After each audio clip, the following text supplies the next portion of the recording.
Assalamualaikum warahmatullahi wabarakatuh. Bismillahirrahmanirrahim. Innal hamdalillah nahmaduhu wa nasta'inuhu wa nastaghfiruh wa na'udzu billahi min shururi anfusina wa sayyiati a'malina. Man yahdihillahu fala mudilla lahu wa man yudlil fala hadiya lahu. Wa asyhadu an la ilaha illallah wahdahu la syarika lahu wa asyhadu anna Muhammadan abduhu wa rasuluh. Ya ayyuhalladzina amanu taqullaha haqqa tuqatih wa la tamutunna illa wa antum muslimun. Ya ayyuhan nasu taqu rabbakumul ladzi khalaqakum min nafsin wahidah wa khalaqa minha zawjaha wa batha minhuma rijalan katsiran wa nisaa'a wattaqullaha alladzi tasaaluna bihi wal arham innallaha kana 'alaikum raqiba. Ya ayyuhalladzina amanu taqullaha wa qulu qawlan sadida yuslih lakum a'malakum wa yaghfir lakum dhunubakum wa man yuti'illaha wa rasulahu faqad faza fawzan 'azima amma ba'd. Fa inna asdaqal hadithi kitabullah wa ahsanul hadi hadi Muhammadin sallallahu alaihi wa ala alihi wasallam. Syarrul umuri muhdatsatuha wa kullu muhdatsatin bid'ah wa kullu bid'atin dhalalah wa kullu dhalalatin finnar. Alhamdulillah, kita bersyukur pada Allah Subhanahu wa taala pada hari ini, hari Kamis malam Jumat waktu Indonesia 27 Rajab 1442 Hijriah. Kita dimudahkan oleh Allah Subhanahu wa taala untuk duduk bersama mengkaji kembali kitab Al-Arba'in An-Nawawiyah, 40 hadis yang dikumpulkan oleh Imam Abu Zakaria Yahya bin Sharaf atau yang dikenal dengan Imam An-Nawawi rahimahullahu taala. Salawat dan salam semoga selalu Allah berikan kepada Nabi kita Muhammad sallallahu alaihi wa ala alihi wasallam, pada keluarga beliau, para sahabat, serta orang-orang yang mengikuti beliau sampai hari kiamat kelak. Dengan nama-nama Allah yang husna dan sifat-sifatnya yang ulia, kita berdoa, Allahumma inna nas'aluka ilman nafi'an wa rizqan tayyiban wa amalan mutaqabbala. Wahai Allah, sesungguhnya kami mohon kepada Engkau ilmu yang bermanfaat, rezeki yang baik, dan amal yang diterima. Allahumma amin. Para ikhwah sekalian, jamaah pengajian Ittiba Mengaji yang saya cintai karena Allah, semoga Allah Subhanahu wa taala selalu menjaga kita. Pada kesempatan kali ini kita membahas Al-Hadithul Khamis Ashar, hadis yang ke-15. Qala al-musannif rahimahullahu ta'ala an Abi Hurairah radhiyallahu anhu anna Rasulullah sallallahu alaihi wa ala alihi wasallam qala man kana yu'minu billahi wal yawmil akhir falyaqul khairan aw liyasmut wa man kana yu'minu billahi wal yawmil akhir falyukrim jarah wa man kana yu'minu billahi wal yawmil akhir falyukrim dhaifah. Rawahu al-Bukhari wa Muslim. Dari Abu Hurairah radhiyallahu anhu, sesungguhnya Rasulullah sallallahu alaihi wasallam bersabda, siapa yang beriman kepada Allah dan hari akhir, hendaklah dia berkata baik atau diam. Siapa yang beriman kepada Allah dan hari akhir, hendaklah ia menghormati tetangganya. Dan barang siapa yang beriman kepada Allah dan hari akhir, maka hendaklah dia memuliakan tamunya. Hadis riwayat Bukhari dan Muslim. Kita mulai hadis ini dengan lafal-lafal yang ada di dalam hadis ini. Di dalam lafal atau lafaz riwayat Imam Ahmad ada kata tambahan atau kata lain, yaitu fala yu'dzi jarahu. Kalau tadi kan disebutkan barang siapa yang beriman kepada Allah dan hari akhir, maka hendaklah dia memuliakan tetangganya. Di dalam lafaz riwayat Imam Ahmad, maka janganlah dia menyakiti tetangganya. Di hadis itu ada beda lafaz. Kemudian di dalam riwayat dari Imam Bukhari dari jalan yang lain dengan lafadz seperti ini. Man kana yu'minu billahi wal yawmil akhir falyukrim dhaifahu. Man kana yu'minu billahi wal yawmil akhir falyasil rahimah. Man kana yu'minu billahi wal yawmil akhir falyaqul khairan aw liyasmut. Barang siapa yang beriman kepada Allah dan hari akhir, hendaklah dia memuliakan tamunya. Ada dalam lafal hadis kita memang ada. Wa man kana yu'minu billahi wal yawmil akhir, barang siapa yang beriman kepada Allah dan hari akhir, hendaklah dia menyambung rahimnya. Nah, ini yang tidak ada.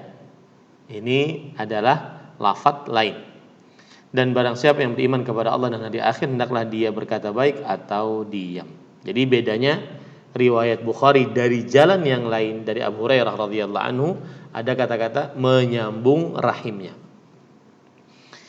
Kemudian para ikhwan yang dirahmati oleh Allah Subhanahu wa taala, di dalam riwayat Imam Ahmad dengan lafaz yang lain yaitu wa man kana yu'minu billahi wal yawmil akhir falyaqul khairan aw liyaskut. Barang siapa yang beriman kepada Allah dan hari akhir, hendaklah dia berkata baik atau diam. Tapi diamnya bukan dengan liyasmut, tetapi liyaskut. Itu ada dua, nanti ada bedanya. Ya, nanti ada bedanya. Jadi menunjukkan kayanya bahasa Arab dan pantasnya memang dijadikan sebagai bahasa agama.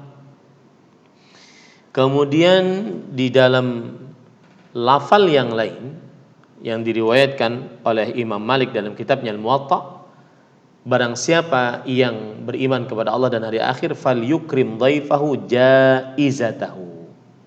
Barang siapa yang beriman kepada Allah dan hari akhir, hendaklah dia memuliakan tamunya, hadiahnya. Lalu Rasulullah SAW ditanya, apa itu hadiah tamu? Yaumuhu wa lailatuhu. Artinya hari pertama dan malam pertama. Itu benar-benar dimuliakan tamunya. Wadhiyafatu salasatu ayyam. Dan bertamu itu selama 3 hari. Fama kana wara'a dzalika fahuwa shadaqatun alaih.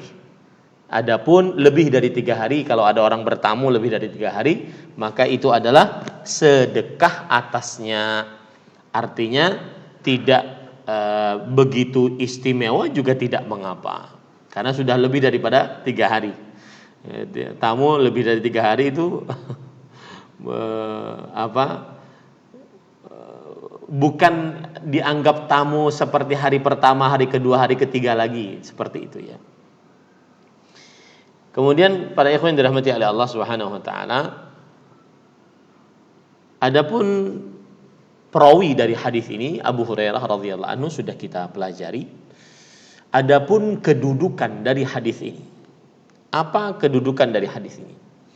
Ada seorang ulama besar dari mazhab Maliki di kota Maroko. Beliau adalah Abu Muhammad bin Abi Zaid, salah satu ulama besar dari mazhab Maliki di kota Maroko di zamannya.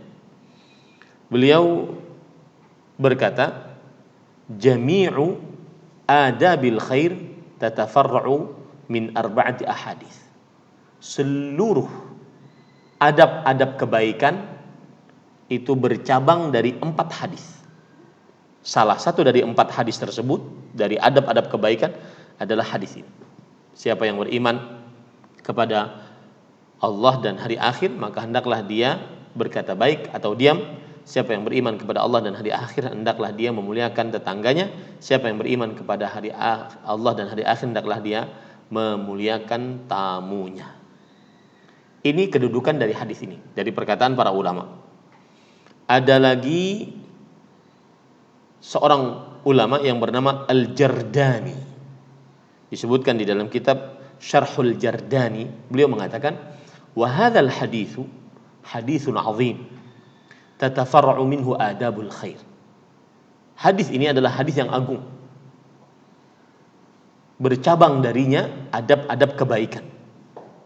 Wa qila fihi, ada ulama yang mengatakan innahu nisful Islam, bahwa hadis ini adalah setengah dari ajaran Islam. Kenapa demikian? li'anna al-ahkama imma tata'allaqu bil haqqi awil khalq. Karena yang namanya hukum itu berkaitan antara dua porsi. Hukum berkaitan dengan Allah dan hukum berkaitan dengan makhluk Allah Subhanahu wa taala. Wa hadza afada tsani. Dan hadis ini berkaitan dengan hukum makhluk-makhluk Allah Subhanahu wa taala. Ini menunjukkan para ikhwan yang dirahmati oleh Allah Subhanahu wa taala, kedudukan hadis ini sangat luar biasa. Kemudian para ikhwah yang dirahmati oleh Allah Subhanahu wa taala,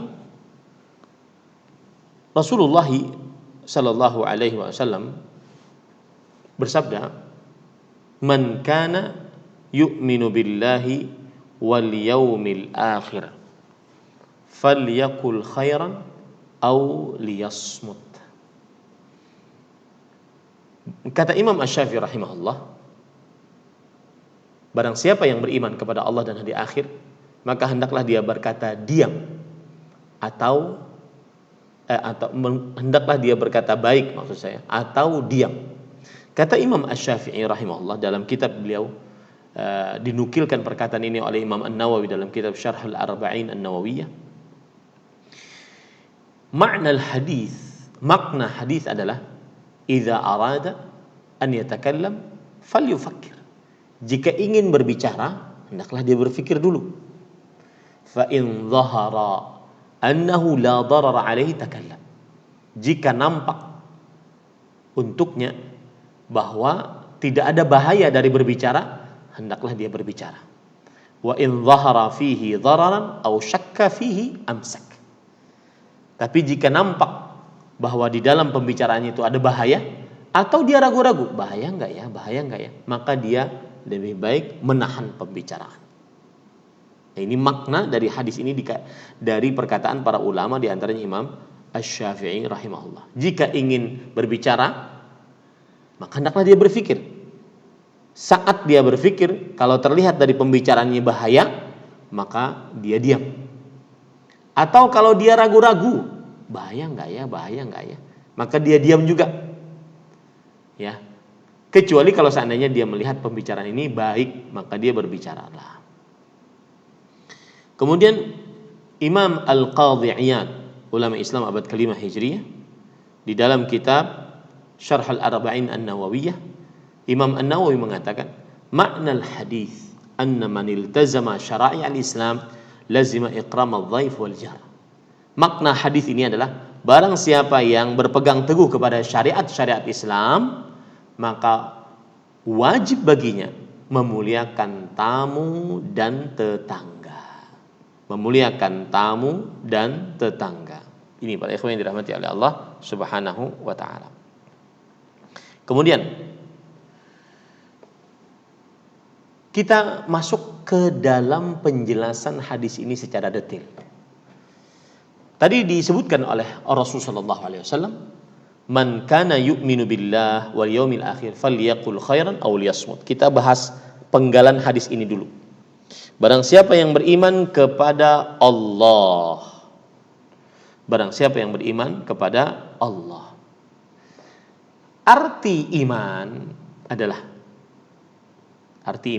adalah secara bahasa al-iqrar wat tasdiq. Percaya dan menetapkan. Percaya dan menetapkan. Ini arti iman secara bahasa.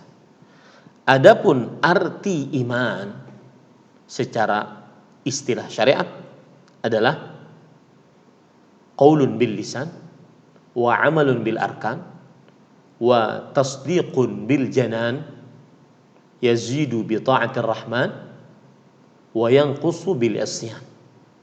Para ulama mengatakan iman secara istilah syariat terdapat pada 5 kalimat berbahasa Arab yang seluruhnya diakhiri dengan huruf nun kalimat-kalimatnya. Saya ulangi.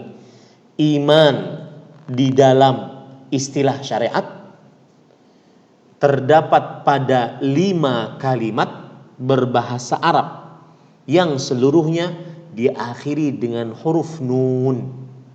Seperti yang saya ungkapkan tadi. Qaulun bil lisan, ucapan dengan lisan, nun belakangnya. Ucapan dengan lisan. Artinya mengucapkan dengan lisan bahwa dia beriman. Yang kedua, i'tiqadun bil janan, meyakini dengan janan, janan hati, nan nun akhirnya. Artinya siapa yang beriman maka dia harus meyakini dengan hatinya. Wa amalun bil arkan, dan beramal mengerjakan amaliyah ibadah dengan arkan, nun akhirnya, nun yang ketiga itu. Arkan artinya anggota tubuh. Siapa yang beriman harus terwujudkan imannya tersebut dengan amaliyah anggota tubuh. Matanya, telinganya, mulutnya, tangannya, kakinya, kemaluannya, terwujudkan imannya dengan amalnya.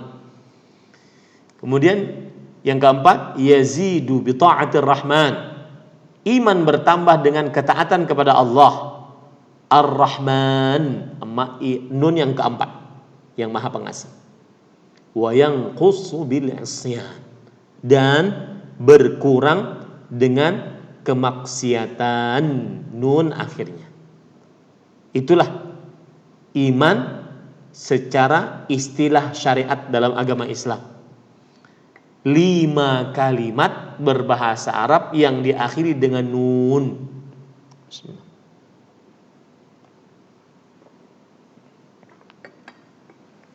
Baik. Kemudian ahibati hafizakumullah taala. Penulis di dalam hadis ini, man kana yu'minu billah, barang siapa yang beriman kepada Allah dan hari akhir, falyaqul khairan aw liyasmut. Siapa yang beriman kepada Allah dan hari akhir, maka hendaklah dia berkata baik atau diam. Ini memberikan pelajaran bahwasanya amal ibadah, amalan lahiriah masuk ke dalam iman. Jadi iman bukan hanya sekedar amalan hati, tetapi iman bisa amalan lisan, bisa amalan hati, bisa amalan anggota tubuh. Ya, sebagaimana yang kita baca dari hadis ini. Siapa yang beriman kepada Allah dan hari akhir, maka hendaklah dia berkata baik atau diam. Itu amalan. Amalan dengan lisannya. Berarti amalan masuk ke dalam kata iman. Dan ini adalah bantahan, kata Al-Hafidh Ibnu Hajar fil hadithi ar-raddu 'alal murji'ah fi inkarihim tasmiyat a'malid dini imanan. Hadis ini bantahan kepada kaum murji'ah yang mereka mengingkari amalan masuk dalam iman. Kata orang-orang murji'ah, iman itu cukup di hati, tidak perlu beramal. Orang gak sholat, gak puasa, gak zakat, gak haji, padahal dia mampu, muslim, baligh, berakal, mampu dan masuk ke dalam syarat-syarat haji, zakat, atau puasa, atau sholat, tapi dia tidak mengerjakannya. Maka kata orang murji'ah, gak apa-apa, yang penting hatinya beriman. Siapa yang seperti ini, sudah imannya seperti iman Abu Bakar. Nah, itu perkataan orang murji'ah. Maka kita bantah bahwa amalan termasuk iman dan tidak akan ada iman tanpa amal. Ya, ini para ikhwan, ini penting. Dan kalau Anda perhatikan kelompok-kelompok yang menyimpang di tengah kaum muslimin di zaman sekarang, salah satunya adalah kaum murji'ah yang menyatakan dengan kebatinannya bahwa yang penting iman itu hati, di hati, tidak perlu beramal. Ya, cukup sholat itu ingat saja sudah cukup, gak usah amal. Nah itu.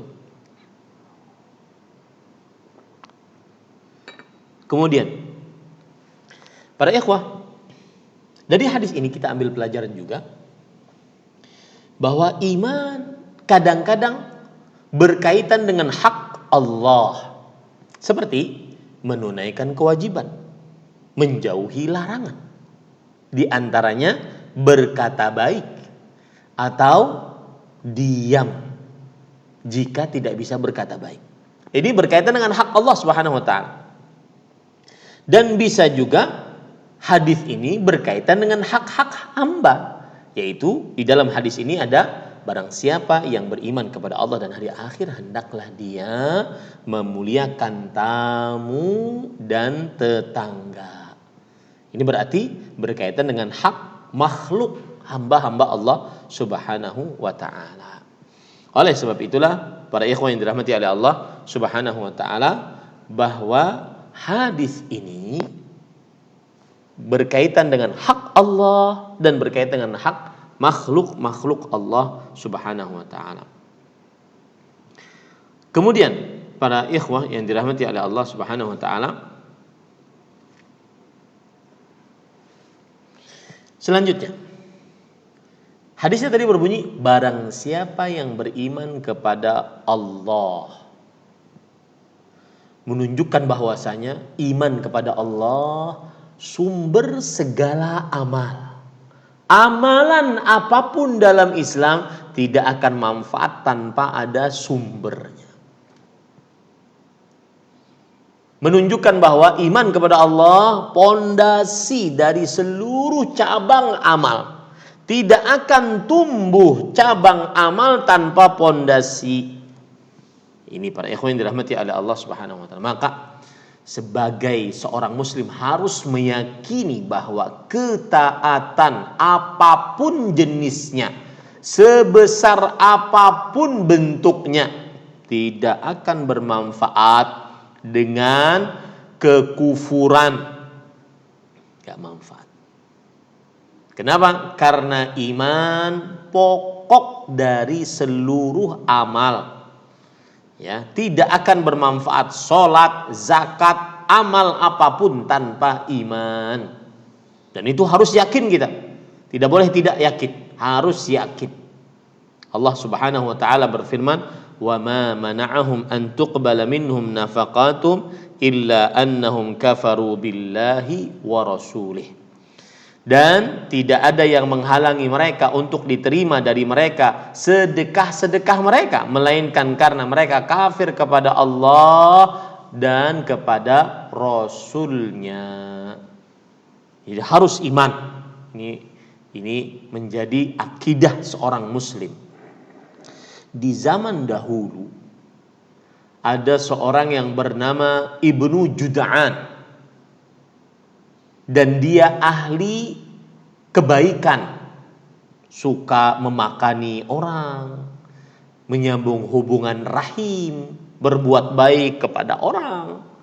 Maka Aisyah radhiyallahu anha bertanya, Ibnu Jud'an, seorang Ibnu Jud'an, di masa jahiliyah dia suka berbuat baik, hal yanfa'uhu dzalik, apakah bermanfaat untuknya?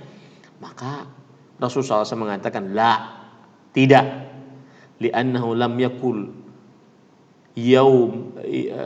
yakul rabbighfirli khati'ati yaumaddin qattu. Karena beliau tidak pernah berkata, wahai Tuhanku ampuni dosa-dosaku pada hari kiamat.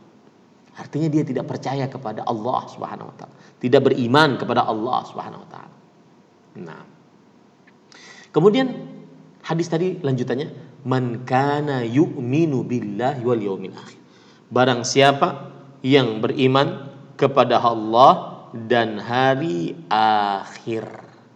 Kepada Allah dan hari akhir. Perhatikan baik-baik. Kenapa disebut hari akhir? Kenapa disebut sebagai hari akhir? Para ikhwah yang dirahmati oleh Allah Subhanahu wa taala, ada beberapa sebab. Sebab yang pertama, karena dia adalah hari terakhir dari hari dunia. Artinya tidak ada setelah itu hari lagi. Ini Sebab yang pertama, kenapa disebut dengan hari akhir? Sebab yang kedua, karena laisa lahu lailun yaqibuhu. Setelah hari itu, siang itu tidak ada malam. Setelah hari akhir tidak ada malam yang datang setelahnya. Yang ketiga, karena annahu akhirul awqatil mahdudah. Dia adalah hari terakhir dari waktu-waktu yang dibatasi. Hari terakhir dari waktu-waktu yang dibatasi. Yang ketiga. Yang keempat, li'annahu akhiru al-matafi lil bashar. Karena dia adalah periode terakhir bagi manusia. Karena manusia itu hidup kan 4 periode. Periode yang pertama di dalam perut ibunya. Periode yang kedua di dunia. Periode yang ketiga di alam barzakh. Periode yang keempat hari akhir. Inilah 4 sebab kira-kira yang disebutkan oleh para ulama mengapa disebut dengan al-yaumul akhir, hari akhir. Yang pertama, hari akhir dunia. Yang kedua, hari akhir karena setelahnya tidak ada malam yang datang. Yang ketiga, hari akhir karena dia adalah waktu yang terbatas. Yang keempat, periode kehidupan manusia yang terakhir. Ini para ikhwah yang dirahmati oleh Allah Subhanahu wa ta'ala. Nah, kemudian para ikhwan yang dirahmati oleh Allah Subhanahu wa ta'ala, kita lanjutkan. Man kana yu'minu billahi wal yaumil akhir. Barang siapa yang beriman sudah kita bahas. Billahi, beriman kepada Allah, dan hari akhir kita sudah bahas. Falyaqul khairan aw liyasmut. Sebelum itu, para ikhwan yang dirahmati oleh Allah Subhanahu wa ta'ala, apa rahasia? Kenapa di dalam hadis ini digandengkan antara keimanan kepada Allah dengan keimanan kepada hari akhir? 3 kali bahkan. Barang siapa yang beriman kepada Allah dan hari akhir, barang siapa yang beriman kepada Allah dan hari akhir, barang siapa yang beriman kepada Allah dan hari akhir. 3 kali. Apa rahasianya? Rahasianya mudah. At-targhib fil amalis saleh. Untuk motivasi beramal saleh. Kenapa demikian? Karena ketika seorang mengamalkan 3 perkara ini, berkata baik atau diam, memuliakan tetangga, memuliakan tamu, maka dia akan semangat mengerjakan itu semua dan amal-amal soleh lainnya jika dia ingat bahwa di akhirat akan diberikan pahala. Nah, ini para ikhwah yang dirahmati oleh Allah Subhanahu wa ta'ala. Nah, jadi apapun yang dikerjakan oleh manusia dari amal saleh akan semangat jika dia mengingat tentang hari akhir. Karena di hari akhir seseorang akan mendapatkan pahalanya, dan seseorang takut untuk bermaksiat karena di hari akhir seseorang akan diberikan siksanya, dan seterusnya. Ini para ikhwan yang dirahmati oleh Allah. Jadi salah satu kiat, nih garis bawahi baik-baik, kiat menghilangkan futur, ingat kiamat, garis bawahi baik-baik. Jadikan status di Facebook. Kiat menghilangkan futur, ingat kiamat, ingat hari akhir. Di sana ada pemberian pahala atas amal saleh. Tidak perlu futur lagi. Di sana ada pemberian siksa atas maksiat, maka jauhi dari kemaksiatan. Nah, ini para ikhwah yang dirahmati oleh Allah Subhanahu wa ta'ala. Dan kalau kita perhatikan surat setelah Al-Fatihah, kita akan dapati makna ini, bahwa kiat menghilangkan futur ingat akhirat. Allah berfirman dalam surat Al-Baqarah, Alif Lam Mim dzalikal kitabu la raiba fihi hudal lil muttaqin. Alif Lam Mim, itulah Al-Qur'an yang tidak ada keraguan apapun di dalamnya sebagai petunjuk bagi orang-orang yang bertakwa. Siapa orang bertakwa? Alladzina yu'minuna bil ghaib. Orang yang beriman kepada yang gaib. Siapa orang yang bertakwa yang beriman kepada yang gaib? Wabil akhirati hum yuqinun. Dan dengan kehidupan akhirat, hari akhir, mereka yakin. Kalau mereka yakin akan kehidupan akhirat, maka mereka akan beramal. Makanya Allah mengatakan di ayat yang kelima, ulaika ala hudan min rabbihim wa ulaika humul muflihun. Mereka lah orang yang di atas, selalu di atas petunjuk Tuhan mereka. Dan mereka lah orang-orang yang beruntung karena amalnya. Kapan dia semangat beramal? Mengingat akhirat. Kiat menghilangkan futur dengan mudah adalah ingat kiamat.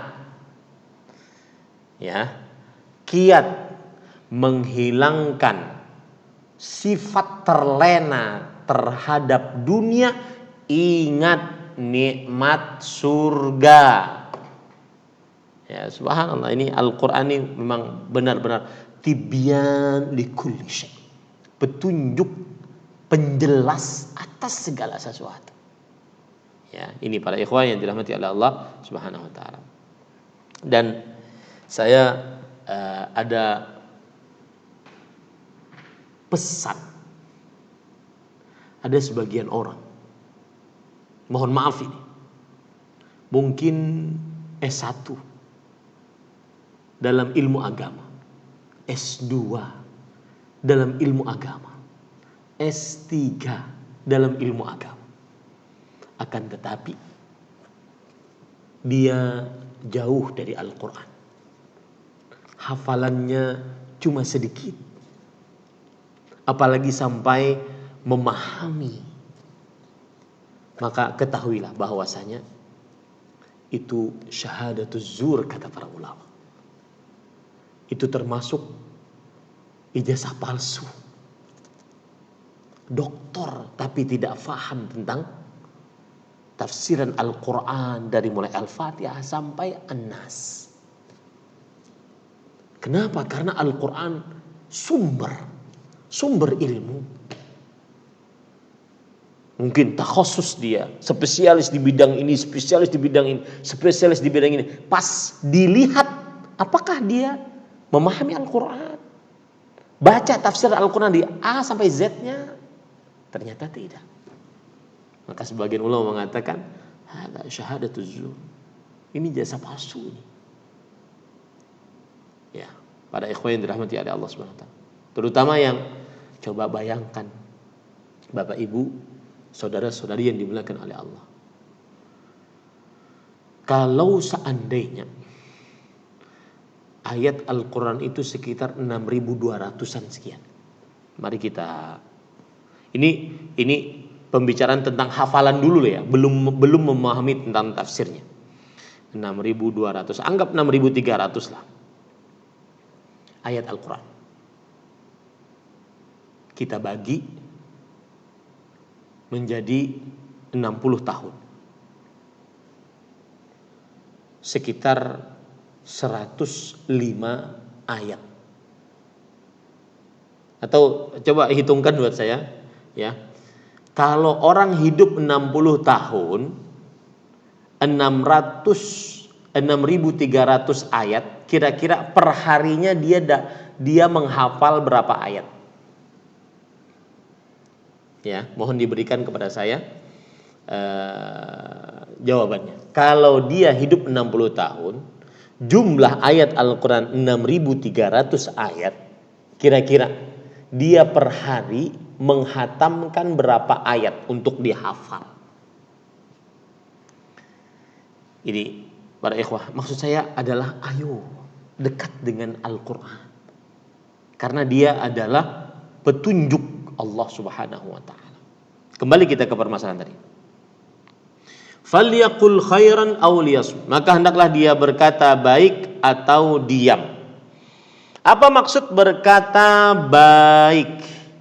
Para ikhwan yang dirahmati oleh Allah Subhanahu wa ta'ala, yang dimaksud dengan baik ada dua macam, ya. Yang dimaksud dengan kata yang baik maksudnya adalah kalamun ma yuthabu alaih au kalamun la yulamu alaih. Lihat, kata baik itu ada dua. Perkataan yang diberikan pahala jika mengucapkannya. Yang kedua, perkataan yang tidak tercela saat mengucapkannya. Itu perkataan baik. Perkataan yang diberi pahala saat mengucapkannya dan tidak tercela saat mengucapkannya. Itu perkataan baik. Kemudian para ulama juga menjelaskan bahwa perkataan baik ada dua macam. Memang materi perkataannya itu baik. Satu nih, materi perkataannya baik, seperti zikir subhanallah, alhamdulillah, Allahu akbar, la ilaha illallah, wallahu akbar, membaca Al-Quran, mengajari ilmu, amar ma'ruf, nahi mungkar. Materi perkataannya memang baik. Materi perkataannya memang baik.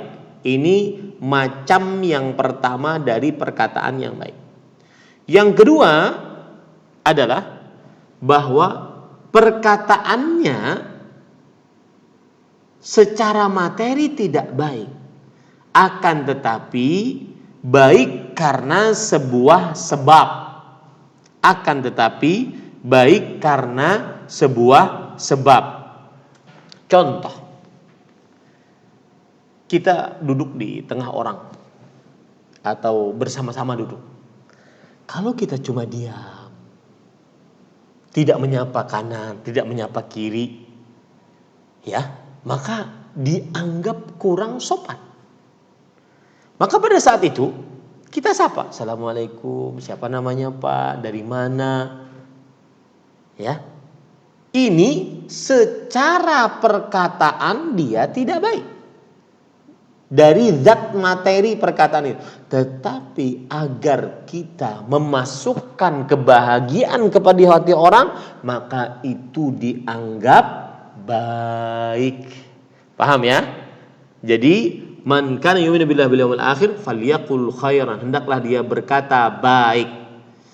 Berkata baik tadi sudah kita katakan, yaitu perkataan yang diberi pahala atasnya atau perkataan yang tidak tercela atasnya. Dan berkata baik dua macam. Macam yang pertama yaitu perkataan yang zat materi dari perkataan itu memang baik, seperti zikir, baca Quran, mengajarkan ilmu, beramar ma'ruf, nahi mungkar, nasihat, memang baik.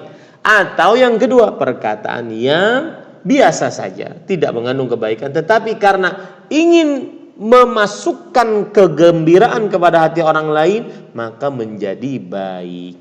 Ini para ikhwan yang dirahmati oleh Allah Subhanahu wa taala. Kemudian para ikhwah yang dirahmati oleh Allah Subhanahu wa taala,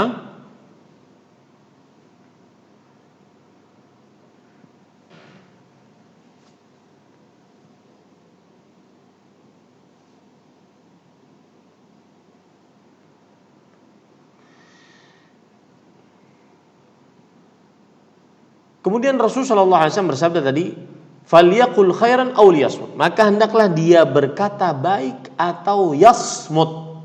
Samata yasmutu, pakai sad mim ta, yasmut, ya.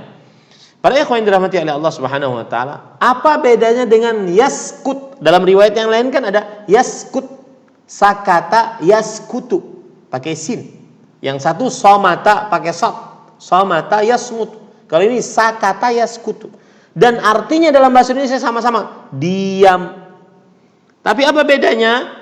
Bedanya para ikhwan yang dirahmati oleh Allah Subhanahu wa taala, ini penting. Ini indahnya bahasa Arab. Yasmut, hendaklah dia diam meskipun dia sanggup untuk berbicara. Ya, itu kalau katanya yasmut, hendaklah dia diam meskipun sanggup untuk berbicara. Berbeda dengan yaskut, dia tidak sanggup untuk berbicara dan dia diam. Nah, itu dia. Ya, ini para ikhwah yang dirahmati oleh Allah Subhanahu wa taala. Maka di sini apa yang dimaksud? Barang siapa yang beriman kepada Allah dan hari akhir, hendaklah dia berkata baik atau diam. Maka maksudnya adalah diam dari perkataan yang tidak ada kebaikan di dalamnya. Diam dari berkata yang tidak ada kebaikan di dalamnya. Maka ini berarti mencakup perkataan yang buruk, perkataan yang makruh, bahkan perkataan yang mubah, yang boleh. Lebih baik dia diam saja. Lebih baik dia diam saja. Kenapa? Karena kadang-kadang dengan terlalu banyak perkataan-perkataan mubah, cerita ngalor ngidur sana sini, akhirnya dia akan menghabiskan waktu, dan habis waktu adalah sebuah hukuman atas seseorang. Nah, ini para ikhwah yang dirahmati oleh Allah Subhanahu wa taala. Maka hati-hati jangan sampai dia berkata yang buruk atau makruh ataupun mubah, kalau seandainya dikira mubah tersebut bisa menghantarkan kepada keharaman.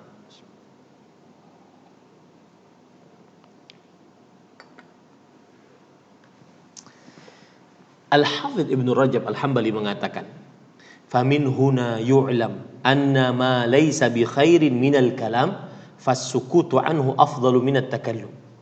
Allahumma illa ma tad'u ilaihi al-haja mimma la budda minhu." Maka dari sini diketahui bahwa apa saja yang bukan dari perkataan yang baik, maka berdiam darinya lebih utama dibandingkan berbicara, kecuali kalau terpaksa harus berbicara. Jadi kalau seandainya nggak ngomong, itu lebih utama. Nah, di sini harus perhatikan baik-baik. Kadang kan ini mengenang kalau lagi di luar pandemi COVID-19 ya, mudah-mudahan Allah segera mengangkat pandemi ini. Kadang-kadang kita keluar kota, kemudian dijemput oleh panitia. Kemudian antara jarak bandara dengan tempat kajian masih jauh, misalkan 1 jam misalkan. Maka pada saat itu sang ustadz diam aja, nggak ngomong. Maka biarkan, dan jangan suudzon, jangan menuduh ustadznya, ustadznya nggak humble, ustadznya nggak friendly, ustadznya nggak suka ngobrol nih. Beliau ingin mengamalkan di sini mungkin. Di sini diketahui, kata Al-Hafidz Ibnu Rajab, bahwa setiap apa saja yang tidak ada kebaikan dari perkataan, maka berdiam darinya lebih utama dibandingkan berbicara. Nah, jadi jangan sampai suudzon ya, ustadznya nggak humble, ustadznya nggak bisa diajak ngobrol, ustadznya diam aja. Karena berdiam lebih utama dibandingkan ngobrol.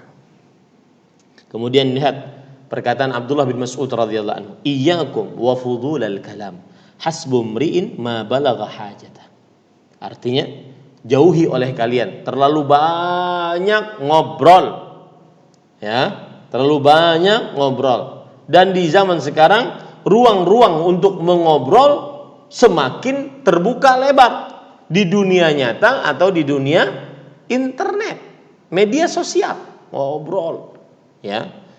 Jauhi oleh kalian fudulul kalam, yaitu perkataan-perkataan berlebihan. Cukup bagi seorang untuk berbicara sesuai dengan hajatnya masing-masing. Imam Ibrahim bin Yazid An-Nakhai, seorang tabi'i, berkata, yahlakun nas fi fudulil mali wal kalam. Manusia binasa karena terlalu banyak harta dan pembicaraan. Ini para ikhwan yang dirahmati oleh Allah. Kemudian juga para ulama mengatakan bahwa banyak berbicara yang tidak ada hajat keperluan padanya itu menyebabkan hati keras. Lihat perkataan Umar bin Khattab radhiyallahu anhu, beliau mengatakan, man kathura kalamu kathura saqatuhu. Siapa yang banyak pembicaraannya maka banyak juga salahnya. Wa man kathura saqatuhu kathurat dzunubu. Siapa yang banyak salahnya banyak juga dosanya. Wa man kathurat dzunubu kanatin nar aula bih. Barang siapa yang banyak dosanya maka neraka lebih pantas untuknya. Nah, ini ya perkataan para ulama salafus saleh seperti itu, pendek-pendek syarat dengan makna. Lihat lagi perkataan Muhammad bin Ajlan, innamal kalamu arba'ah. Sesungguhnya ucapan itu hanya 4. Pembicaraan cuma 4. Antadhkurallah, saat kamu berzikir kepada Allah. Wa taqra'al Qur'an, membaca Al-Qur'an. Wa tus'ala an ilmin fatukhbiru bih, dan kamu ditanya tentang ilmu lalu kamu membicarakannya, menjawabnya. Au takallama fima ya'nika min amri dunyaka, atau kamu berbicara di dalam perkara yang memang penting untukmu dari perkara duniamu. Nah ini ya, itu 4 saja. Zikir, baca Quran, membicarakan ilmu, habis itu membicarakan sesuatu yang bermanfaat untuk dunia kita, karena kita hidup di dunia. Kemudian lagi perkataan yang menarik juga, berkata seseorang kepada Salman radhiyallahu anhu, "Ausini, wahai Salman, sahabat Rasulullah, berikan wasiat kepadaku." Tentunya wasiat adalah bukan hanya sekedar pesan, wasiat adalah pesan penting. Kemudian kata Salman radhiyallahu anhu, "La tatakallam."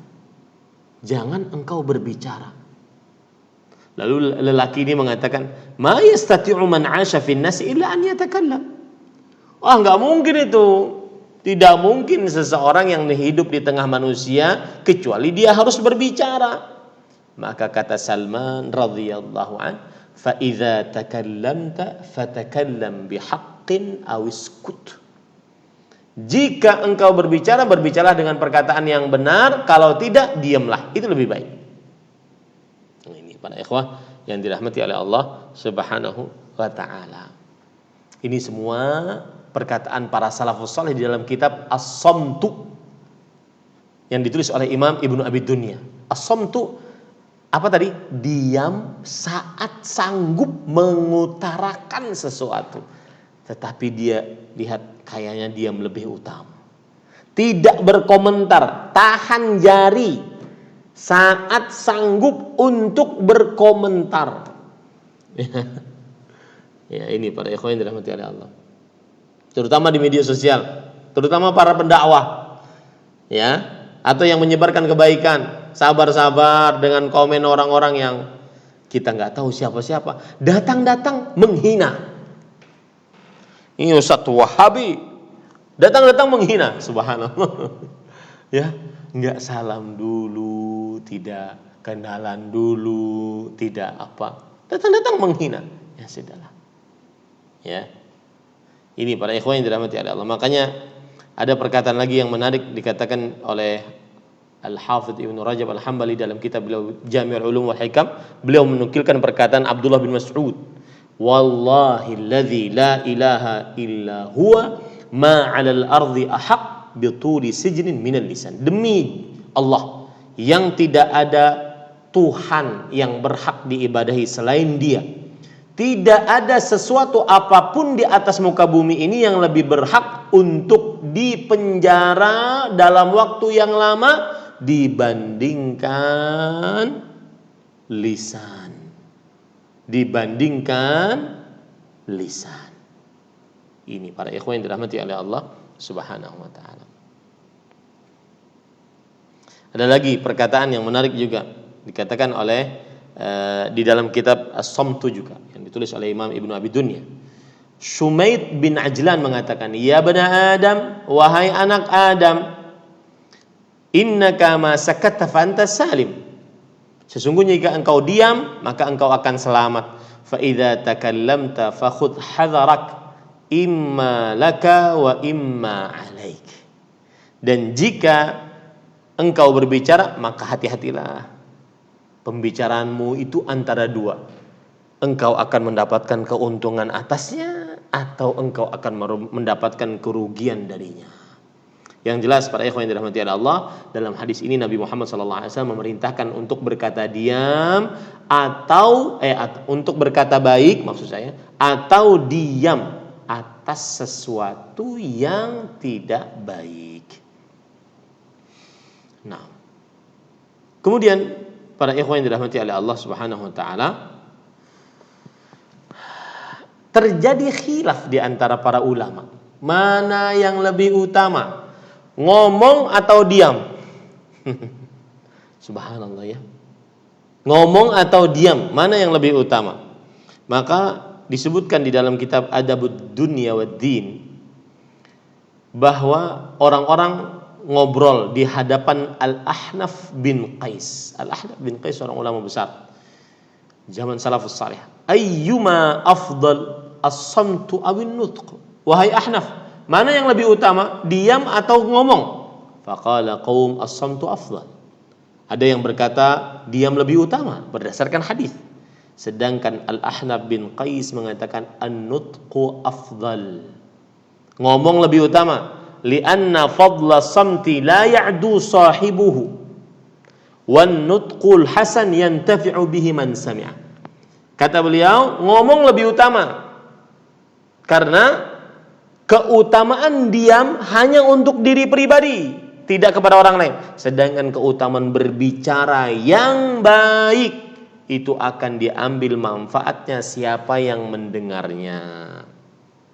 Yang jelas para ikhwan yang dirahmati oleh Allah Subhanahu wa taala, maka hati-hati jika ingin berbicara, berbicaralah yang baik.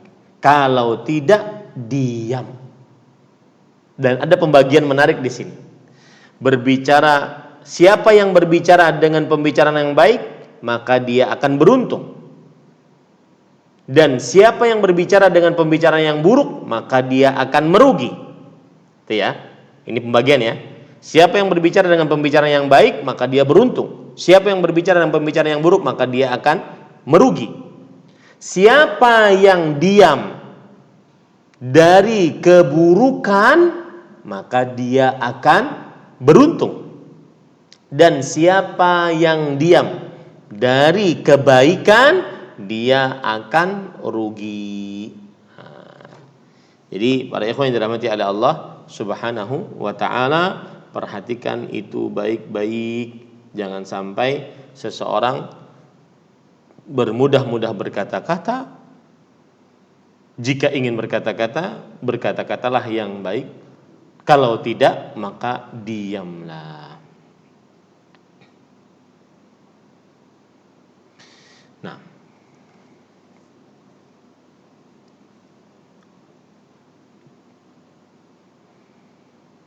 taib. Kemudian para ikhwah yang dirahmati oleh Allah Subhanahu wa taala, waktunya habis. Ya, waktunya habis.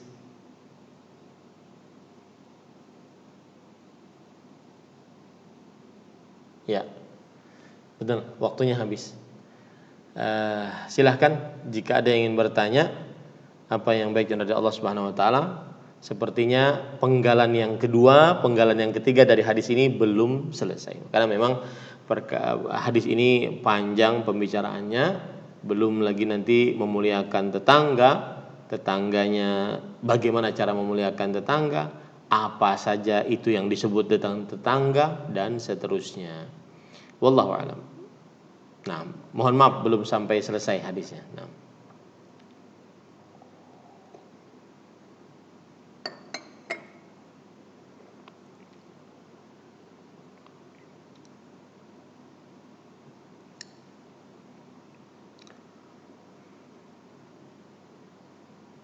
Iya.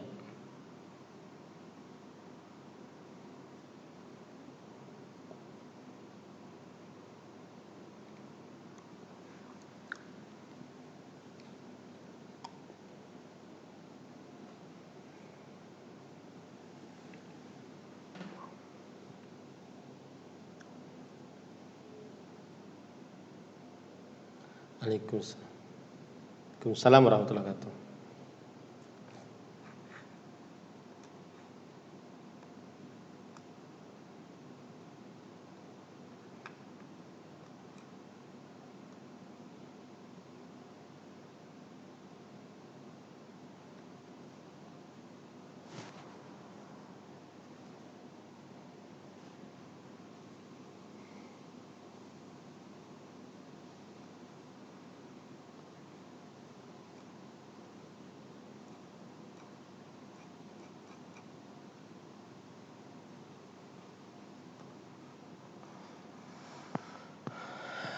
Bismillah, walhamdulillah, wassalatu wassalamu ala rasulillah wa ala alihi wa sahbihi wa man walah.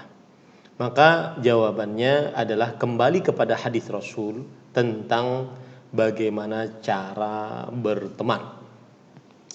Rasulullah SAW menyebutkan beberapa hadis tentang teman. Yang pertama yaitu al-mu'min alladhi yukhalitun nas wa yasbir ala adahum khairun minal mu'min alladzi la yukhalitin nas wa la yasbir ala adahum. Yang artinya orang yang beriman, yang bergaul dan sabar dengan siapa dia bergaul lebih baik daripada orang yang beriman yang tidak bergaul. Ini kaidah pertama, bahwa bergaul lebih utama apabila dia bisa bersabar dan mendatangkan kebaikan. Itu satu. Yang kedua, Rasulullah SAW bersabda, "Mathalul jalisis salih wal jalisis su kahamil misk wa nafikhil kir." Perumpamaan teman yang baik dengan teman yang buruk seperti penjual minyak wangi dengan pandai besi. Penjual minyak wangi kita bisa beli darinya, kita bisa diberi hadiah olehnya, kita bisa mencium bau wanginya. 3 poin. Ya, beli, diberi hadiah, atau mencium bau wangi. Maka begitu pula teman yang baik, kita bisa belajar kebaikan darinya, kita bisa diajari kebaikan darinya, kita bisa minimal melihat ucapan dan kelakuan yang baik darinya. Sedangkan teman yang buruk seperti pandai besi, yang pertama bisa membakarmu, atau yang kedua bau busuk yang timbul dari dirinya. Maksudnya adalah seperti teman buruk, yaitu teman yang dia bisa menjerumuskanmu ke dalam keburukan, atau minimal kita melihat dari ucapan dan perbuatannya hanya keburukan. Maka itu akan sangat berpengaruh kepada diri kita. Oleh karena itu, berdasarkan hadis yang kedua ini, kita diperintahkan untuk memverifikasi teman. Memverifikasi teman. Kira-kira teman yang mengajak kepada kebaikan siapa? Maka itulah yang kita bisa hidup di situ. Karena gini, manusia sangat rentan dengan lingkungan sekitarnya. Ini demi Allah, manusia sangat rentan dengan lingkungan sekitarnya. Meskipun kita banyak ilmu, tebal iman, tapi saat sudah berteman dengan yang buruk, maka akan terbawa, minimal menganggap biasa. Mohon suara mic dimatikan, jadi saya tidak terdengar ke telinga saya. Jadi para ikhwan yang dirahmati Allah, harus memverifikasi kalau begitu teman. Tidak bisa sembarangan dimasukkan ke dalam grup.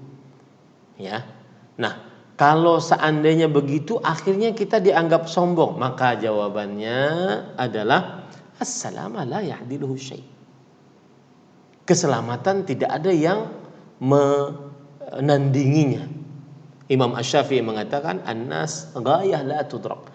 Kerelaan manusia terhadap kita itu seperti puncak gunung yang tidak akan bisa dicapai. Sebagian senang kepada kita, sebagian gak senang, itu seperti puncak gunung yang tidak bisa dicapai. Tetapi kita diperintahkan untuk mencari teman yang baik. Bukankah Allah Subhanahu wa taala berfirman dalam Al-Qur'an, "Al-akhilla yauma idzin ba'dhuhum li ba'dhin aduun illal muttaqin." Yang artinya al-akhilla, yaitu para teman nanti di akhirat akan sebagian mereka terhadap sebagian yang lain menjadi musuh kecuali yang bertakwa. Di sini kita diperintahkan untuk nyari teman yang takwa, yang ngajak kita kepada ketakwaan. Surah Az-Zukhruf ayat 67.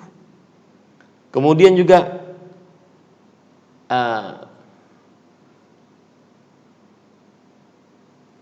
ada ayat yang berbunyi, ya laitani lam attakhidh fulanan khalila. Ya wailata laitani lam attakhidh fulanan khalila. Laqad adallani 'ani dzikri ba'da idh ja'ani wa kana asyaitanu insani khadzula. Jangan sampai kita menyesal gara-gara tidak nyaman dengan kawan, akhirnya nyesal di akhirat. Apa itu? Lihat surat Al-Furqan. Buka mushaf surat Al-Furqan ayat 28 sampai 29. Kecelakaan besarlah bagiku kiranya aku dulu tidak menjadikan si fulan itu teman akrab. Sesungguhnya dia telah menyesatkan aku dari Al-Quran ketika Al-Quran itu telah datang kepadaku, dan adalah syaitan tidak mau menolong manusia. Jadi jangan menyesal deh, ya, jangan menyesal. Nah, lalu bagaimana Ustaz kalau sudah kita dimasukkan ke dalam sebuah grup? Kalau kita memang tidak merasa bermanfaat, mengambil manfaat dari grup tersebut, minta izin baik-baik. Ya, minta izin baik-baik untuk keluar. Karena kita akan berhadapan dengan Allah Subhanahu wa taala. Dan kawan-kawan yang memasukkan tersebut yang kita pekewu, tidak nyaman untuk keluar, tidak bisa bantu kita. Nah, itu hati-hati ya. Wallahu a'lam. Nah.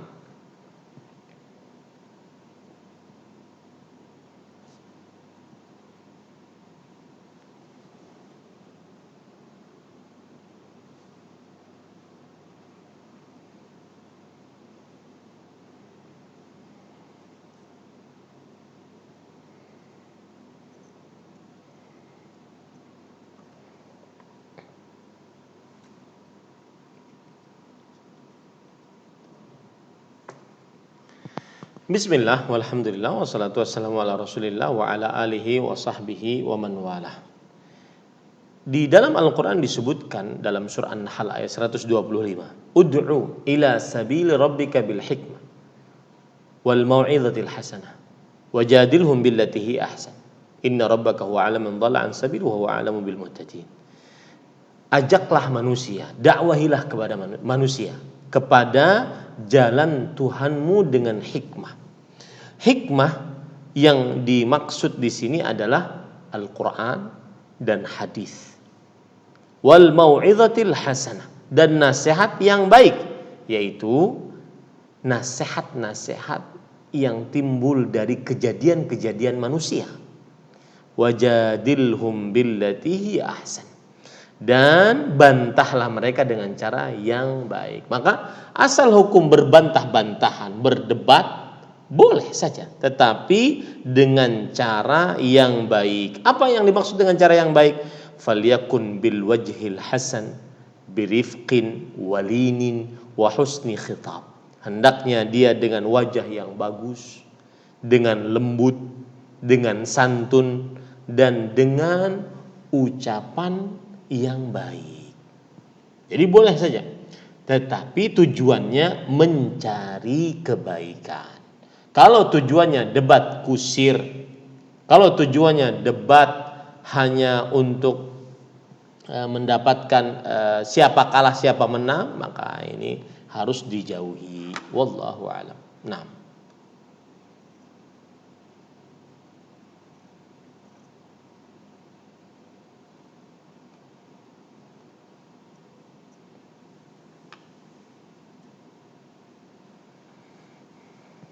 Nah.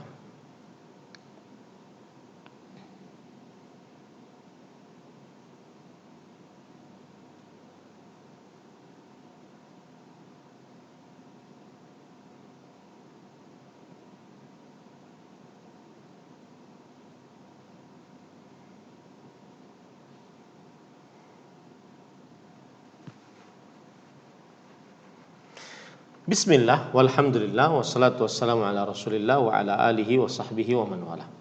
Ini perkara menarik dan perkara penting. Sebelum saya jawab, saya akan menyebutkan dua kelompok menyimpang yang sangat ekstrim. Ekstrim kanan, ekstrim kiri gitu ya. Ekstrim kanan kaum Murji'ah, ekstrim kiri kaum Khawarij. Kaum Murji'ah dan kaum Khawarij bersepakat dalam satu pendapat bahwa iman tidak akan pernah berkurang, tidak akan pernah bertambah. Itu ingat tuh baik-baik. Iman tidak akan pernah berkurang, tidak akan pernah bertambah. Makanya kaum Murji'ah mengatakan la yadurru ma'al imani dzam. Iman tidak akan berbahaya dengan sebuah dosa. Siapa yang beriman di dalam hatinya, meskipun dia berzina, mencuri, minum khamar, berjudi, menurut kaum Murji'ah imannya seperti iman Abu Bakar As-Siddiq radhiyallahu anhu.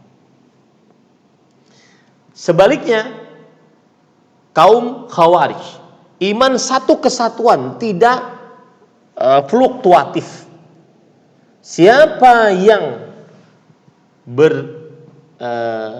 mengerjakan dosa besar, maka dia keluar dari Islam, kafir dan kekal abadi di neraka. Kenapa? Karena tidak akan pernah nyatu iman dengan dosa. Lihat ya. Jadi konsep berpikir mereka itu sama, bahwa iman satu kesatuan. Ya, iman satu kesatuan. Makanya mereka kaum Khawarij mengkafirkan orang pelaku dosa besar, mengkafirkan orang yang makan harta riba, bekerja di pekerjaan riba, kemudian berzina, mencuri, membunuh, kafir semua menurut orang Khawarij. Kenapa? Karena tidak mungkin nyatu iman dengan dosa besar. Ima ente beriman dengan iman sebenar-benar iman, ataupun ente kafir, itu aja. Nah, sedangkan ahlu sunnah wal jamaah bagaimana? Mereka mengatakan iman itu yazid bitta'ah wa yanqus bil ma'siyah. Iman bertambah dengan ketaatan dan berkurang dengan kemaksiatan. Allah Subhanahu wa taala berfirman di dalam surat Al-Anfal, innamal mu'minun, sesungguhnya orang-orang yang beriman, alladzina idza dzukirallahu wajilat qulubuhum wa idza tuliyat 'alaihim ayatu zadatuhum iman wa 'ala rabbihim yatawakkalun, adalah apabila mereka disebut nama Allah, gemetarlah hati mereka, dan apabila dibacakan kepada mereka ayat-ayatnya, bertambahlah iman mereka. Lihat di situ ada kata bertambah dengan ketaatan, membaca Al-Quran, dan berkurang dengan kemaksiatan, seperti hadis Rasul sallallahu alaihi wasallam, la yazni zani hina yazni wa huwa mu'min.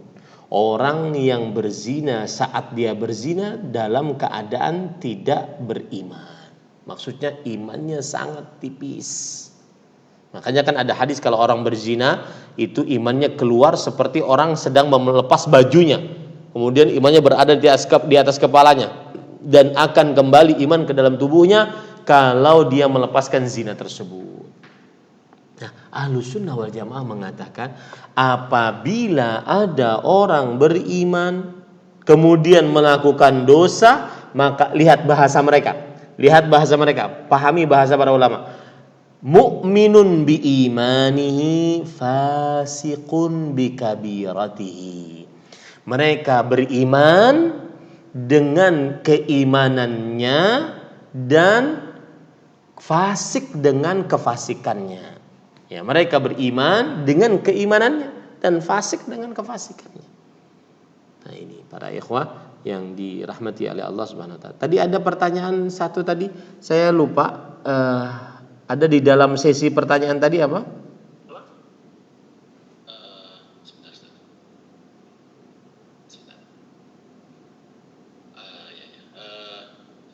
Ini Ustaz, bagaimana dengan perkara mubah? Apakah juga bisa memerangi keimanan? Oh iya. Para ikhwah yang dirahmati oleh Allah Subhanahu wa taala, ini bagus pertanyaan. apakah perkara mubah bisa merubah keimanan atau bisa mempengaruhi keimanan? Maka jawabannya, perkara mubah jika diniatkan untuk beribadah, maka dia nilainya ibadah dan bisa menambah keimanan. Di antaranya makan, dia niatkan untuk bisa tegak sholat, karena fungsi makan kan menegakkan punggung. Hasbul adami yuqim luqaimatun yuqimna sulbahu. Cukup bagi anak Adam beberapa suapan yang dengannya menegakkan punggung untuk beribadah. Tidur agar semangat bangun subuh, maka tidur sepanjangan malam itu dianggap ibadah. Bekerja agar bisa menghasilkan uang menafkahi anak istri disebut ibadah. Perkara mubah jika diniatkan untuk ibadah menjadi ibadah, ya, menjadi ibadah. Makanya ada perkataan para ulama mengatakan begini, adatu ahlil ibadah ibadah. Adat kebiasaan orang yang ahli ibadah maka menjadi nilai ibadah karena dengan niat tadi. Karena dengan niat tadi. Wallahu a'lam. Naam.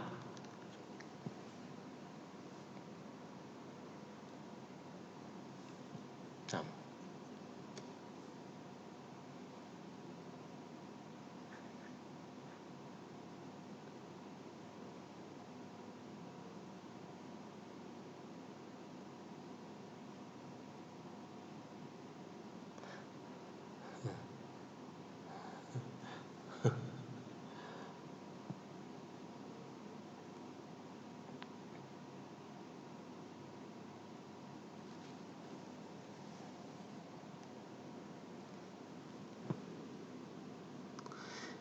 Ini tadi sudah saya bahas bahwasanya perkataan baik ada dua macam.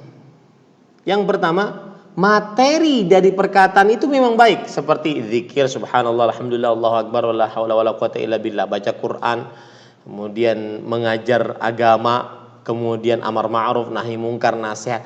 Materi ucapannya memang baik, maka itu baik. Nah, ada perkataan yang materinya tidak baik, hanya sekedar bertanya nama, hanya sekedar apa kabar, tidak baik dia. Artinya tidak bernilai, materinya tidak baik. Tetapi karena untuk menghormati orang, untuk menggembirakan orang, maka akhirnya bernilai menjadi perkataan yang baik. Wallahu a'lam. Nah.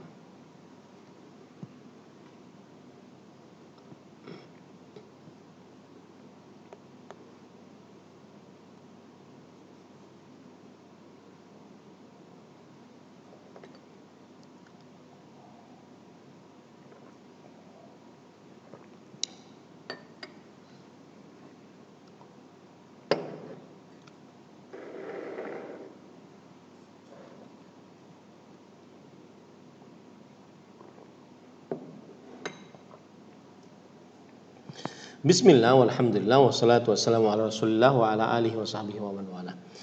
Maka jawabannya adalah pakai hadis Rasul, ayat Al-Quran. Ma alaina illal balagh. Tidak ada tugas kita kecuali menyampaikan. Sebagaimana disebutkan oleh Allah dalam surat Yasin ayat 17. Tugas kita menyampaikan. Bukan tugas kita untuk tatabbu', orang ini ikut enggak, kamu kenapa sih susah banget enggak mau ikut, enggak. Tugas kita menyampaikan. Lalu apabila ada dia mencela, tugas kita bersabar sebagaimana yang disebutkan oleh Allah dalam surat Al-'Asr. Wal 'asri innal insana lafi khusr illa alladziina aamanu wa 'amilus shalihaat wa tawashaw bil haqqi wa tawashaw bis sabr. Demi masa sesungguhnya manusia benar-benar dalam kerugian kecuali orang yang beriman, maksudnya berilmu, dan beramal saleh, mengamalkan ilmunya dan mendakwahkannya, saling nasihat menasihati dengan kebaikan. Dan kemudian saat mendakwakan pasti ada yang setuju, ada yang tidak setuju, ada yang menghina, merendahkan, ya. Maka watawasau bis sabr, maka bersabar.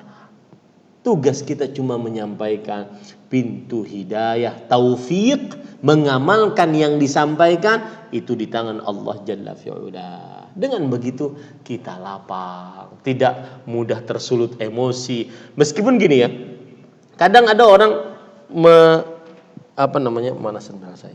Kadang ada orang dengan saya mau jelaskan nih orang ini, padahal sebenarnya dia sedang emosi. Dia sedang ingin memperlihatkan kamu itu salah, ya. Kamu harus mengaku salah. Ini tidak benar. Tugas kita cuma nyampaikan dengan baik, dengan santun, penuh ilmiah, dalil, selesai. Kalau dia mau bertanya, maka dijawab. Kalau mau mendebat, jika ingin mencari kebenaran, maka diladeni. Tetapi hanya sekedar mencaci maki, merendahkan, berdebat kusir, maka wa idza khatabahumul jahiluna qalu salama, kata Allah Subhanahu wa taala. Jika orang-orang yang bodoh mengatakan sesuatu, maka ucapkanlah salam. Surat Al-Furqan ayat 63. Kemudian saya ingin memberikan tips untuk diri pribadi dan juga Bapak, Ibu, saudara-saudari sekalian. Bagaimana bisa lebih bersabar saat menyampaikan kebenaran. Yaitu anggaplah yang ada di hadapan kita belum mengetahui hukum tersebut. Bukan menganggap di hadapan kita orang yang ngeyel seperti Abu Jahal, Abu Lahab. Ya. Saya ulangi. Tips agar lebih bersabar saat menyampaikan kebenaran, saat berdakwah. Menganggap siapa yang di hadapan kita belum paham tentang apa yang disampaikan. Maka kita akan lebih sabar, kita akan lebih penyayang. Seperti anak kita kan. Anak kita ketika dia memang belum paham, maka kita jelaskan. Oh begini nak. Pelan-pelan kita menjelaskan sampai dengan bahasa yang memang mudah dipahami oleh anak kita. Sebagian ikhwah saat dia berdakwah, dia menganggap bahwa orang di hadapan dia ini orang yang ngeyel, bahasa Arabnya mu'anid, seperti Abu Jahal, Abu Lahab, Fir'aun. Maka akhirnya dia keras, akhirnya dia suka marah-marah. Nah ini para ikhwan yang dirahmati oleh Allah Subhanahu wa ta'ala. Wallahu a'lam.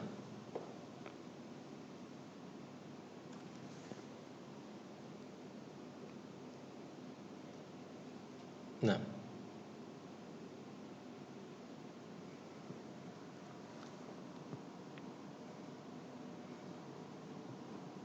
tadi sudah kita jawab bahwasanya berbicara jika itu ada kebaikan lebih utama dibandingkan diam. Kenapa? Karena berbicara yang ada kebaikan bisa diambil manfaatnya untuk orang lain. Dan semua perbuatan yang bisa diambil manfaatnya untuk orang lain lebih utama dikerjakan dibandingkan kebaikan hanya untuk diri sendiri saja. Oleh karenanya al-alim fadlul alimi 'alal 'abid ka fadlil qamari 'ala sairil kawakib. Keutamaan orang yang berilmu dibandingkan orang yang ahli ibadah seperti perbandingannya bulan di malam purnama dibandingkan dengan bintang-bintang. Bulan bisa menyinari, bintang hanya dia untuk dirinya sendiri. Maka berbicara untuk kebaikan yang diambil manfaatnya lebih utama dibandingkan diam. Diam jika tidak ada diam dari keburukan atau perkataan yang mubah yang bisa menghantarkan keburukan lebih utama dibandingkan berbicara. Nah, jadi begitu. Kita memahaminya secara proporsional saja ya. Wallahu a'lam. Nah,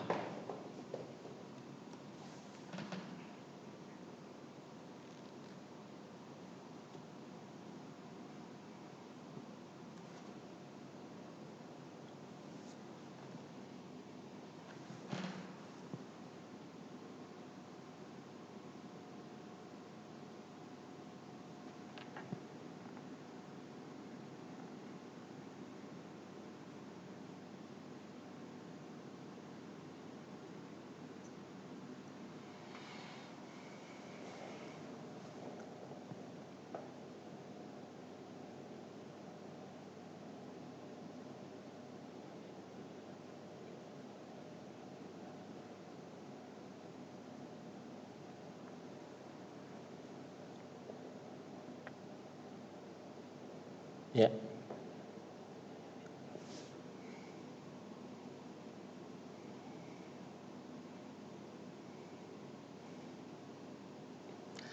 Ini pertanyaan umum dan sangat umum. Apa dulu cueknya? Kalau seandainya gini, ini bagus nih. Ada istilah di dalam bahasa Arab, taghaful. Taghaful artinya cuek, tidak terlalu gubris. Ada istilah ghaflah, lalai. Yang tercela istilah ghaflah, lalai. Lalai dari berzikir kepada Allah, lalai dari mengerjakan ketaatan, lalai dari membaca Quran, lalai ya. Ini tercela. Adapun taghaful yaitu cuek dalam artian dia tidak terlalu ingin masuk ke dalam urusan orang, maka ini pada saat-saat tertentu penting dan bagus. Ya. Contoh misalkan ada kawan dia lagi bertengkar dengan istrinya. Sudah diam aja lah. Enggak usah masuk. Kecuali kalau seandainya kita masuk bisa bermanfaat untuknya. Nah, contoh tuh seperti itu. Taghaful. Artinya cuek tidak 100% buruk. Tetapi ada kadang-kadang yang cuek tersebut terpuji.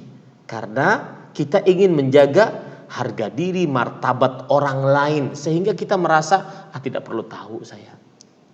Nah, seperti itu. Tetapi kadang cuek menjadi keburukan apabila tidak melakukan amar ma'ruf, nahi mungkar, akhirnya masuk ke dalam istilah nanti emang gua pikirin. Di samping ada teman gak sholat, di samping ada teman berzina, emang gua pikirin, cuek aja deh. Kita perbaiki diri kita dulu deh daripada mikirin orang lain. Ini keliru. Bani Israel dilaknat melalui lisan Nabi Daud dan Nabi Isa alaihi wassalam disebabkan kanu la yatanahawna 'an munkarin fa'alu. Mereka tidak saling mencegah atas kemungkaran yang mereka lakukan. Nah, ini para ikhwah. Makanya saya katakan tadi cuek ini umum. Apa yang dimaksud dulu ya? Nah, penjelasannya tapi yang sudah saya jelaskan tadi, wallahu a'lam.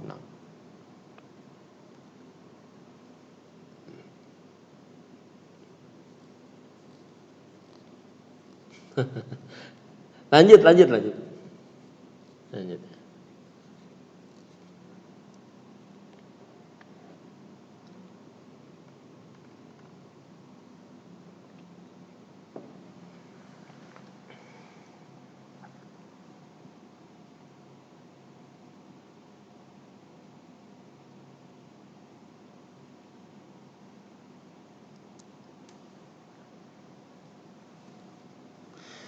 Bismillah, walhamdulillah, wassalatu wassalamu ala rasulillah. mengikuti fatwa dari orang yang memberi fatwa atau lembaga yang memberi fatwa.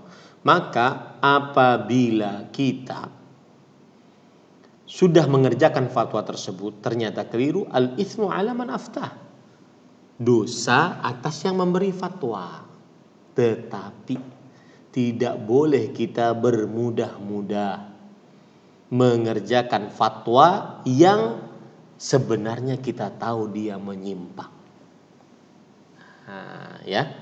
Jadi kalau kita mengerjakan fatwa atas lembaga fatwa kemudian menyimpang ternyata dan kita baru tahu, al-itsmu 'ala man aftah. Yang berdosa atas yang memberi fatwa. Tetapi sebagai seorang muslim diwajibkan dia tidak boleh bermudah-mudah untuk mengambil fatwa dari sembarang orang tanpa dalil. Wallahu a'lam. Naam.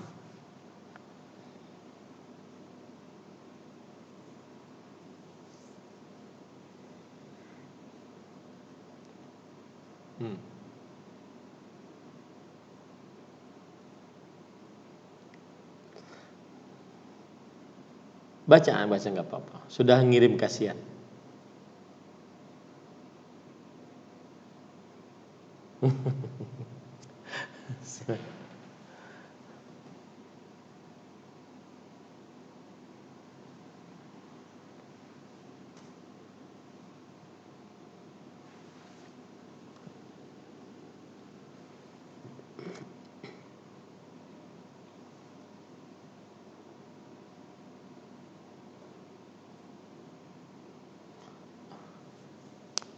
Saya tahu pertanyaannya. Ya. Saya jawab.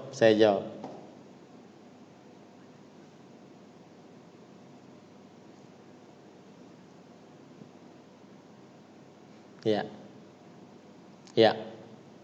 Bismillah, walhamdulillah, wassalatu wassalamu ala Rasulillah. Entah ini saya dapatkan di mana pertanyaannya, entah di direct message atau di WhatsApp, saya lupa. Yang jelas saya pernah membaca pertanyaan ini. Maka jawabannya adalah apabila seseorang sudah berjanji untuk tidak menikah kecuali si fulan sudah menikah. Jadi sebenarnya dia ini ingin laki-laki itu melamar dia. Dan saya tidak akan menikah kalau seandainya dia belum menikah si laki-laki tersebut. Berarti memang kalau seandainya laki-laki itu menikah dengan wanita lain, itu laki-laki bukan jodoh saya. Jadi mempersulit diri sendiri. Maka saya nasihatkan kalau memang sudah bersumpah, bayar sumpahnya. Setelah itu nikahlah dengan laki-laki yang memang Anda dilamar olehnya. Adapun Anda bertepuk sebelah tangan, ini sepertinya dia ingin nikahin saya Ustadz, tapi saya kan tidak bisa maju. Maka solusinya begini. Jadi awalan yang pertama adalah dia harus membayar sumpahnya kalau tidak mengerjakan itu. Ya, karena dia sudah bersumpah dan sudah berjanji. Ya, sudah berjanji dan bersumpah. Kemudian yang kedua, kalau seandainya solusinya adalah dia jika menginginkan laki-laki tersebut, maka hendaklah dia mengutus seseorang dari mahramnya untuk mengatakan kepada laki-laki tersebut, wahai si fulan, kamu mau nggak menikah dengan keluarga saya? Dia menunggu lamaran selesai. Tidak perlu untuk menyusahkan diri. Sepertinya dia mau menikahi saya. Kalau memang dia bukan jodoh saya, maka dia menikah dulu baru saya menikah. Ngapain menyulitkan diri sendiri gitu? Ya. Jadi kalau memang dia terpesona dengan seorang lelaki, utus keluarganya yang laki-laki datang kepada laki-laki tersebut. Ya. Dan ini tidak merendahkan perempuan.